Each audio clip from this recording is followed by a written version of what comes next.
El alquiler está por las nubes y cada vez hay más pisos turísticos que quitan viviendas del mercado. Pero ¿cómo afectan realmente estos negocios? ¿Qué efecto están produciendo estas viviendas en el mercado? ¿Tienen la culpa de que no haya una vivienda en alquiler? ¿Qué efecto están produciendo en la actualidad en España? ¿Son los responsables de la precaria situación del mercado de la vivienda? Te cuento la verdad de lo que pasa con el alquiler turístico, cómo afecta al que quiere alquilar una vivienda o al que quiere poner una vivienda como alquiler turístico. Vas a descubrir las zonas más afectadas y cómo sacarle provecho a tu favor, ya seas inquilino o un propietario. En España hay 381.837 viviendas turísticas según el Instituto Nacional de Estadística. Esta cifra todavía no refleja el impacto de la entrada en vigor el pasado 1 de julio del registro de viviendas turísticas. No obstante, esta, la del mes de mayo, es inferior a la cifra récord que se alcanzó en agosto de 2024, donde se llegaron a más de 403.000 viviendas turísticas, según datos del INE. Estas viviendas han encontrado cabida en cualquier parte del territorio nacional. De hecho, 2/3 partes de los pueblos de España tienen al menos una vivienda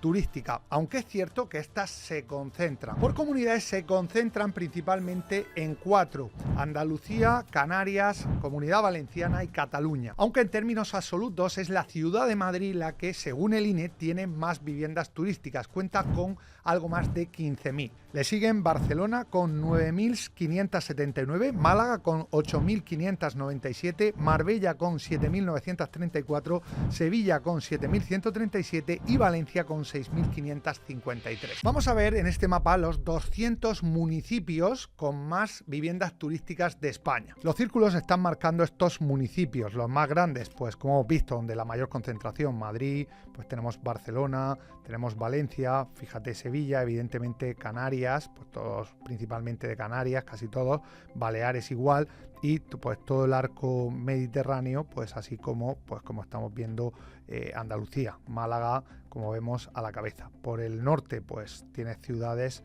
donde pues las más grandes están en torno a las 1.500 viviendas turísticas. Por eso es importante ver el siguiente mapa, donde vemos el porcentaje de lo que suponen estas viviendas turísticas en el total, siempre con datos del INE, Instituto Nacional de Estadística. Aquí vemos en azul dónde está la mayor concentración. Tenemos Málaga, tenemos pues todas las Islas Canarias, donde roza el 5%, y Girona.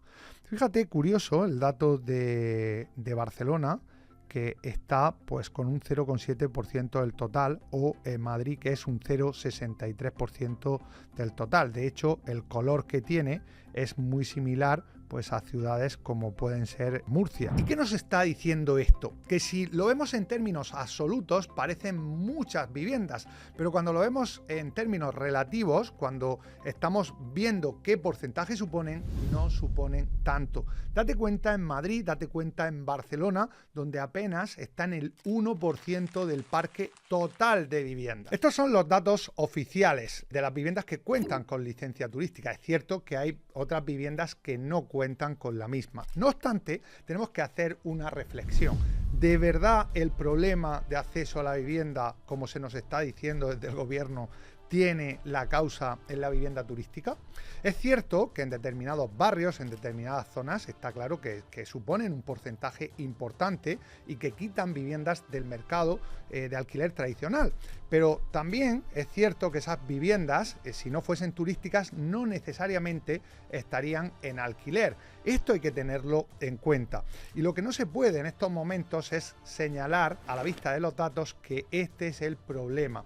Es lo más fácil, es lo más sencillo, pero en la práctica todos sabemos que el problema de acceso a la vivienda es un problema generalizado. Si el problema fuesen las viviendas turísticas, las oficiales o las no oficiales, en zonas no turísticas no habría ese problema de acceso a la vivienda, y sin embargo lo hay. El verdadero problema es que faltan viviendas en alquiler frente a la gran demanda de viviendas que hay. Esto lo hemos visto en otros vídeos del canal y de hecho no vamos a profundizar mucho, puesto que el objetivo es analizar y seguir con lo que tiene que ver con la vivienda turística.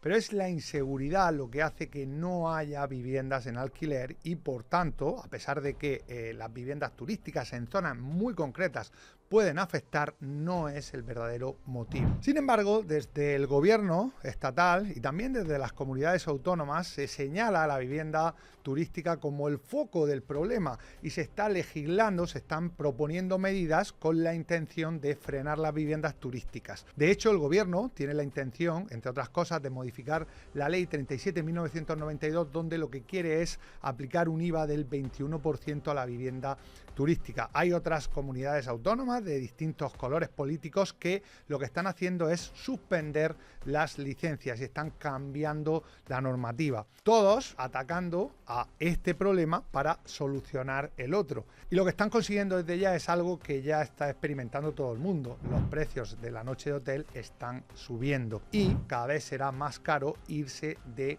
vacaciones. Y no solo se quiere subir el IVA o aplicar otras medidas, de hecho hay dos medidas en vigor que han cambiado ya por completo el panorama. La primera de ellas entró en vigor en abril de este año y lo que implica es que se le ha dado poder a la comunidad de propietarios para que prohíba o restrinja el que haya viviendas turísticas. Y van a por las viviendas turísticas y cada vez va a ser más complejo, más difícil, no porque a partir de ahora necesites el permiso de la comunidad de propietarios o porque en muchas comunidades o ciudades ya estén vetadas las licencias turísticas, es porque con estos cambios normativos se embarra, se enturbia el panorama y en la práctica se complica mucho el ejercer una actividad para la que tú ya tenías licencia. Te voy a poner un ejemplo para explicar esto que estoy diciendo. Te voy a enseñar la calificación del registro de la propiedad de unas viviendas turísticas que cuentan con su licencia de hace varios años y que, cumpliendo la normativa, con la entrada en vigor este 1 de julio, se ha solicitado el número de registro de alquiler de corta duración. Al solicitarlo, esta es la resolución, la registradora lo que dice es que es desfavorable a la solicitud de asignación del número de alquiler de registro de corta duración con fecha 29/6/2025 y los fundamentos son que en los estatutos de la división horizontal a la que pertenece la finca que se refiere a la solicitud se establece en su artículo 15 lo siguiente: los pisos o viviendas habrán de dedicarse a domicilio habitual y permanente y por ello, en base a esta resolución, no cabe dar el número de registro de alquiler de corta duración y dice pues que deben modificarse los estatutos con los requisitos de la norma. ¿Qué significa esto? Que una vivienda turística que ejercía su actividad, puesto que tenía licencia, con la entrada en vigor de estas nuevas normas, a pesar de que no son con carácter retroactivo, pero como en esos estatutos se establecía esta cuestión, pues entra en un proceso en el que deja una vivienda con licencia en una situación pues fuera de ordenación. Y aquí, como ves, se abre un escenario pues jurídico complejo en el que pues esa vivienda que tenía licencia turística pues ahora no la puede ejercer. Sirva este ejemplo para mostrar cuando no hay una estrategia clara cómo pues se va complicando, se va embarrando la situación y lo que viene a hacer es un complejo de viviendas de playa donde mayoritariamente las viviendas son turísticas que no pueda ejercer esa actividad. La cuestión, y no es el objetivo de decir si las viviendas turísticas son buenas o malas, la cuestión es que si has dado una licencia turística como país serio, como una comunidad seria, pues tienes que cumplir con ello.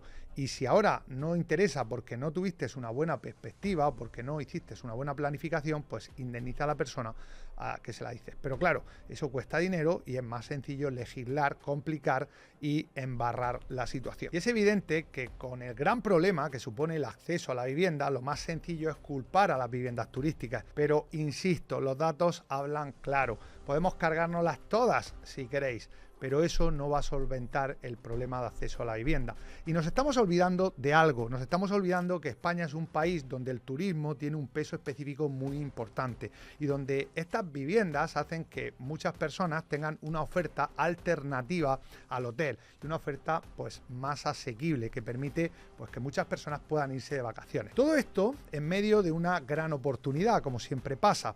España, según datos de la propia Google, una noticia que salió hace poco, en 2040, no queda tanto, va a ser el primer destino mundial. Y es un reto importante, puesto que tenemos que coexistir, tenemos que ser capaces de que el motor turístico de este país siga siga creciendo a la misma vez de que los ciudadanos tengan acceso a la vivienda. Y para ello sobra mucha demagogia y lo que faltan son soluciones concretas. Lo que nos deja esta noticia es, por un lado, ese reto y por otro lado, la oportunidad. Y esa oportunidad está ahí para aprovecharla, pero tengo que decirte que si tu intención es poner viviendas turísticas o tienes viviendas turísticas, yo personalmente me pensaría mucho el seguir con este modelo. Y me explico. Seguir con el modelo de unidades sueltas. Ya se han posicionado de un color y de otro y ya están legislando. En breve será muy difícil ejercer esa actividad, con lo que mi recomendación es que se concentre dentro de nuestra comunidad, dentro de los inversores IN.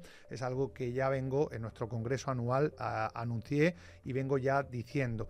La intención, el objetivo del que quiera seguir en este sector, para mí, desde mi visión, es la concentración. Fíjate que hay limitaciones a la concesión de licencias turísticas para unidades sueltas, pero sin embargo no la hay para edificios enteros. Y para mí esta es la clave, entendiendo que un edificio entero es aquel en el que dentro de la división horizontal tú tienes todas las unidades. No necesitas hacer un edificio de 80 o 100 unidades, puede ser un edificio de 5, de 10, de 15, de 20 unidades. Y de esta manera toda esta problemática la evitamos. Prácticamente la mayoría de ciudades de España, hay algunas que incluso tienen vetadas licencias para edificios completos. Pero la realidad es que todavía existe esa oportunidad. Por tanto, si estás pensando entrar dentro de este negocio, mi recomendación es que vayas hacia la concentración, que tengas el edificio completo y evidentemente con todas las licencias y cumpliendo toda la normativa, puesto que con el nuevo registro y con lo que va a venir va a ser literalmente imposible y además tampoco tiene sentido ejercer una actividad para la que no tienes licencia. Esto lo que va a hacer es que todavía más los activos que tengan licencia turística van a ser más apreciados. Por un lado porque van a ser más escasos, por otro lado porque va a haber más visitantes. Y no nos olvidemos de algo. Desde hace unos años, desde la irrupción de Airbnb, la vivienda turística ha venido para quedarse. Es cierto, insisto, que hay que solventar el problema. No puede ser que la vivienda turística haga que no puedan vivir las personas en su ciudad, está claro, pero como te he demostrado con datos, la realidad es que estas en porcentaje son ínfimas.